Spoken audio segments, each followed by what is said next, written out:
तो दोस्तों आज हम फिर से आपके लिए लेकर आए हैं देश दुनिया की सभी ताजा बड़ी खबरें। फटाफट एक एक कर विस्तार से आज आपको बताएंगे, तो वीडियो को अंत तक जरूर देखें। दोस्तों पहली खबर में आपको बता दें कि बिहार बोर्ड में मोहम्मद रोमान अशरफ ने किया टॉप। कांग्रेस बोली अब पंचर लाने का काम अनभक्त करेंगे। मुसलमान पूरी दुनिया में नाम कर रहे हैं भारत का रोशन। वहीं आपको बताएंगे दोस्तों की रामपुर की स्वार सीट से आजम खान की बहू सिद्रा अदीब लड़ेंगी चुनाव, अखिलेश यादव ने किया ऐलान। वहीं आपको बताएंगे दोस्तों की कर्नाटक में दूसरे सर्वे ने भाजपा को दिया बड़ा झटका। कर्नाटक में दूसरे सर्वे में 57% मतदाता बदलना चाहते हैं बीजेपी की सरकार, भाजपा के लिए बड़ा झटका। वहीं आपको बताएंगे दोस्तों कि अफगानिस्तान में तालिबान ने महिला संचालित रेडियो स्टेशन को किया बंद। रमजान में संगीत बजाने पर लिया है एक्शन। वहीं आपको बताएंगे दोस्तों कि नोएडा में 30 अप्रैल तक योगी सरकार ने लगाई धारा 144, सार्वजनिक स्थानों पर नमाज और पूजा करने पर लगाया प्रतिबंध।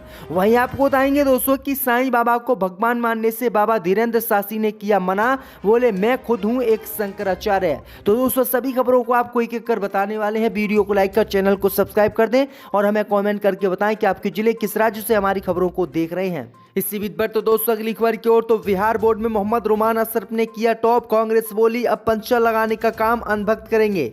जब दोस्तों आपको बता दें कि बिहार बोर्ड के 10वीं कक्षा के नतीजे 31 मार्च को बिहार में जारी कर दिए गए।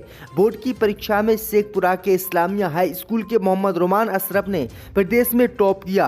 अशरफ ने 500 में से 489 अंक प्राप्त किए। इसको लेकर कांग्रेस पार्टी ने इनका समर्थन किया और ट्वीट करते हुए अनभक्तों पर तंज कसा।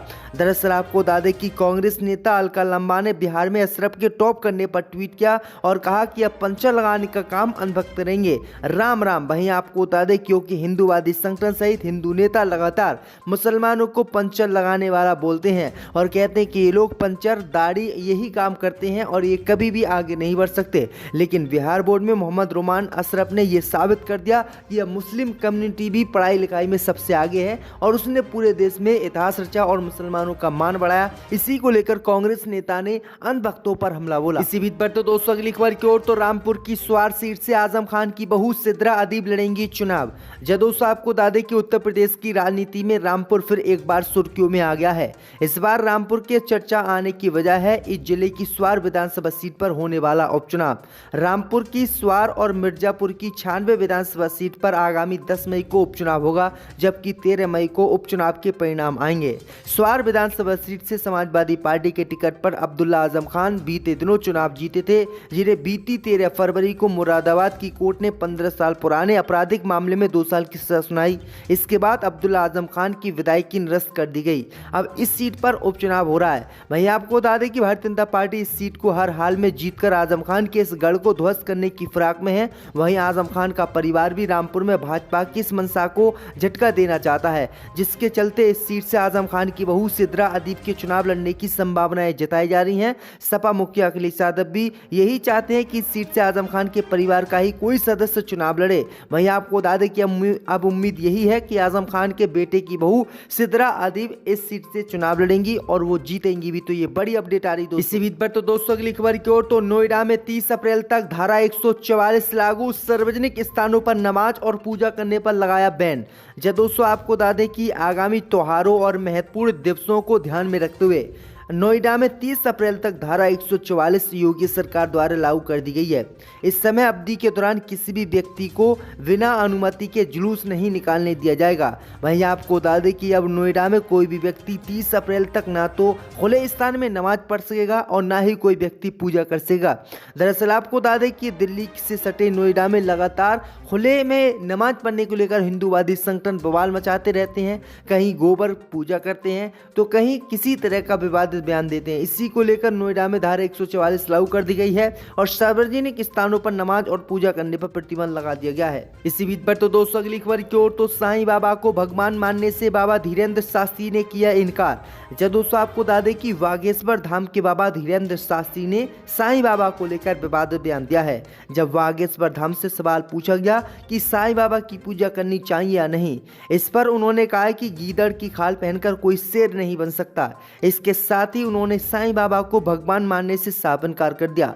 धीरेन्द्र शास्त्री ने कहा कि साईं बाबा संत फकीर हो सकते हैं लेकिन भगवान नहीं। वहीं आपको बता दें कि इससे पहले भी उन्होंने कई बार साईं बाबा पर विवादित टिप्पणी की थी, क्योंकि इस समय देश में साईं बाबा के काफी भक्त हैं और लोग उन्हें भगवान मानते हैं। लेकिन धीरेन्द्र शास्त्री ने भगवान मानने से इनकार कर दिया और खुद को शंकराचार्य बताया। इसी बीच पर तो दोस्तों अगली खबर की ओर तो बिहार में सांप्रदायिक हिंसा फैलाने का एएमएम पार्टी ने बीजेपी पर लगाया आरोप। जब दोस्तों आपको बता दें कि बिहार के सासाराम और बिहार शरीफ में रामनवमी के जुलूस के बाद तनावपूर्ण स्थिति को लेकर एएमएम पार्टी ने बीजेपी पर निशाना साधा है।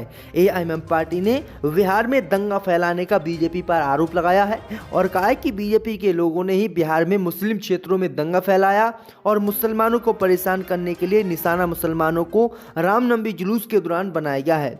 आगे एएमएम नेता अख्तरुल ईमान ने कहा कि सांप्रदायिक शक्तियों ने मुसलमानों को निशाना बिहार में बनाया है और बिहार की हुकूमत इन शक्तियों को रोकने में नाकाम साबित हुई है। आगे उन्होंने कहा कि लालू प्रसाद यादव की पार्टी और तेजस्वी यादव की पार्टी में बहुत अंतर आ गया है। उन्होंने कहा कि फिरकापरस्त शक्तियों को ढील देने की वजह से ये हिंसा हुई है। तो ये बड़ी अपडेट आई दोस्तों की एएमएम पार्टी को मानना है कि जो है बीजेपी और तेजस्वी यादव की पार्टी की ढील की वजह से ही यहाँ पर हिंसा फैली। इसी बीच बढ़ते दोस्तों अगली खबर की ओर तो कर्नाटक में 57% मतदाता बदलना चाहते हैं बीजेपी की सरकार। ओपिनियन पोल में सामने आए चौंकाने वाले नतीजे। जब दोस्तों आपको बता दें कि कर्नाटक विधानसभा चुनाव से पहले सी वोटर के एक सर्वे ने बीजेपी की चिंता बढ़ा दी है। दरअसल आपको बता दें कि इस समय मौजूदा सरकार के प्रति लोगों का रुझान गलत है। दरअसल आपको बता दें कि एबीपी न्यूज के सी वोटर सर्वे में शामिल हुए लोगों में से 57% मतदाताओं ने बीजेपी की वसुंधरा मुंबई सरकार को खत्म करने की कसम खाई है। दरअसल आपको बता दें कि इस समय कर्नाटक में 57% लोग हैं जो बीजेपी की सरकार से नाराज हैं और इसे बदलना चाहते हैं। बता दें कि 224 सदस्यीय विधानसभा के लिए कर्नाटक में 10 मई को चुनाव होंगे, जबकि 13 को नतीजे आ जाएंगे। वही आपको बता दें कि अब कर्नाटक में बीजेपी की सरकार जाने वाली है और भाजपा को बड़ा झटका लगने वाला है। दरअसल आपको बता दें कि अब तक जितने भी ओपिनियन पोल आए हैं उन सभी ओपिनियन पोलों में लोग बीजेपी की सरकार को हटाकर कांग्रेस की सरकार कर्नाटक में लाना चाहते हैं, जो बीजेपी के लिए बड़ा झटका माना जा रहा है। इसी बीच पर तो दोस्तों अगली खबर की ओर तो तालिबान ने महिला संचालित रेडियो स्टेशन को किया बंद। रमजान में संगीत बजाने पर लिया है एक्शन। जब दोस्तों आपको बता दें कि अफगानिस्तान पर अगस्त 2021 में तालिबान के कब्जे के बाद से महिलाओं को लेकर नए नए फरमान जारी किए जा रहे हैं। महिलाओं पर कई प्रकार के कानून भी थोपे गए हैं। इस बीच रमजान के महीने में महिलाओं को लेकर एक नई खबर सामने अफगानिस्तान से आई है। दरअसल आपको बता दें कि अफगानिस्तान में महिलाओं द्वारा चलाए जा रहे एक रेडियो स्टेशन को तालिबान की सरकार ने बंद कर दिया है। हुक्मरानों को रमजान के दौरान रेडियो स्टेशन द्वारा बजता संगीत पसंद नहीं आया, इस वजह से यह फैसला लिया गया। इसी बीच बढ़ते दोस्तों अगली खबर की ओर तो राहुल गांधी की बड़ी मुश्किलें, अब आरएसएस ने ठोका मानहानि का केस। जब दोस्तों आपको बता दें कि मोदी सरनेम मामले में 2 साल की सजा और संसद की सदस्यता चली जाने के बाद भी राहुल गांधी की मुश्किलें कम होने का नाम नहीं ले रही हैं। राष्ट्रीय स्वयंसेवक संघ यानी आरएसएस ने 21वीं सदी के गौरव वाले बयान पर हरिद्वार की एक अदालत में उनके खिलाफ मानहानि की शिकायत दर्ज कराई है। दरअसल आपको बता दें कि आरएसएस कार्यकर्ता कमल भदौरिया के वकील ने बताया है कि उनके मुवक्किल ने आरएसएस के खिलाफ अभद्र टिप्पणी करने के लिए भारतीय दंड संहिता की धारा 499 और 500 के तहत राहुल गांधी के खिलाफ कोर्ट में परिवाद दायर किया है। कांग्रेस नेता राहुल गांधी ने इस साल 9 जनवरी को हरियाणा में भारत जोड़ो यात्रा के दौरान आरोप लगाया था कि 21वीं सदी के गौरव खाकी हाफ पैंट पहनते हैं और शाखा चलाते हैं। उनके साथ देश के 2 से 3 सबसे अमीर लोग खड़े हैं। वहीं आपको बता दें कि उनके इसी बयान को लेकर अब राहुल गांधी के खिलाफ आरएसएस ने मानहानि का केस दर्ज किया है। अब देखते हैं राहुल गांधी की मुश्किलें एक बार फिर से बढ़ सकती हैं। इसी बीच पर तो दोस्तों अगली खबर की ओर तो प्रधानमंत्री मोदी पर आपत्तिजनक टिप्पणी करने पर यूपी कांग्रेस महासचिव के खिलाफ एफआईआर। जब दोस्तों आपको बता दें कि प्रधानमंत्री नरेंद्र मोदी को लेकर प्रेस कॉन्फ्रेंस में आपत्तिजनक टिप्पणी करने के मामले में उत्तर प्रदेश कांग्रेस महासचिव सचिन चौधरी के खिलाफ मुकदमा दर्ज हुआ है। भाजपा नेता ने गंभीर धाराओं में सदर कोतवाली में एफआईआर दर्ज कराई है। वहीं पुलिस पूरे मामले की जांच में जुट गई है। भाजपा नेता ने इसकी जानकारी आज दी है। आपको बता दें कि कांग्रेस महासचिव सचिन चौधरी ने बीते 31 मार्च को संभल सदर कोतवाली इलाके के चदोसी रोड स्थित कांग्रेस नेता के आवास पर प्रेस कॉन्फ्रेंस की थी। इसमें कांग्रेस नेता ने वध जुबानी करते हुए प्रधानमंत्री मोदी को लेकर आपत्तिजनक टिप्पणी की थी।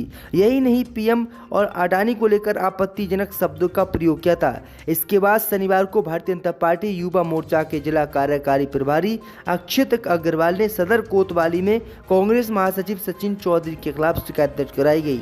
अक्षित अग्रवाल ने बताया कि प्रधानमंत्री मोदी को लेकर उत्तर प्रदेश कांग्रेस महासचिव सचिन चौधरी ने जिस तरह से अभद्र भाषा का प्रयोग किया है, इसे कोई भी भाजपाई बर्दाश्त नहीं करेगा। पीएम मोदी को लेकर सचिन चौधरी ने आपत्तिजनक टिप्पणी की है। इसे लेकर कोतवाली संबल में उनके खिलाफ शिकायत दर्ज करते हुए एफआईआर कराई गई है। तो ये बड़ी अपडेट आ रही दोस्तों।